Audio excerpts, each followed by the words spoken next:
ఆదివాసీ జీవన విధానం. ప్రస్తుతం మనం ములుగు జిల్లాలోని వాజేడు మండలం బొగత జలపాతం దగ్గర ఉన్నాం. బొగత మీ అందరికీ తెలుసు ఎట్లాంటి జలపాతం అనేటువంటిది చాలా ఛత్తీస్గఢ్ నుంచి వచ్చేటువంటి నది ఇది. ఈ నదిని ఏదైతే ఛత్తీస్గఢ్ నుంచి వచ్చేటువంటి వరదంతా కూడా ఈ గుట్టల మీద నుంచి కిందికి పడుతూ ఉంటుంది. ఆ జాలువారేటువంటి ఆ నీటి ప్రవాహం అదంతా కూడా పర్యాటకులను ఎంతగానో ఆకర్షిస్తూ ఉంటుంది. టోటల్గా ఇది అంటే పర్యాటక ప్రాంతం అయినప్పటికీ కూడా ఇంకా సౌకర్యాలు మెరుగుపరచాల్సినటువంటి అవసరం అయితే ఉంది.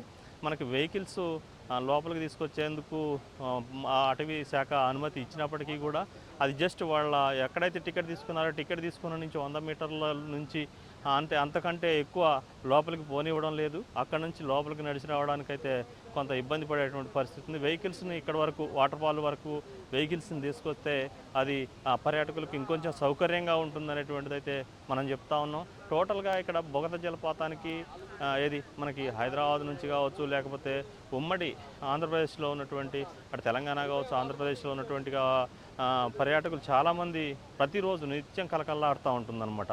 ఆదివారాలు లేకపోతే సెలవు ఉన్నటువంటి రోజుల్లో మాత్రం ఇంకా అధికంగా టూరిస్టులు వచ్చి ఈ ప్రాంతాన్ని అంతా సందడితో నింపేటువంటి పరిస్థితి మనం కలుపుతాం.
హాయ్ ఫ్రెండ్స్, వీడియో నచ్చితే లైక్ చేయండి, షేర్ చేయండి, కామెంట్ చేయండి, సబ్స్క్రైబ్ చేయడం మర్చిపోకండి.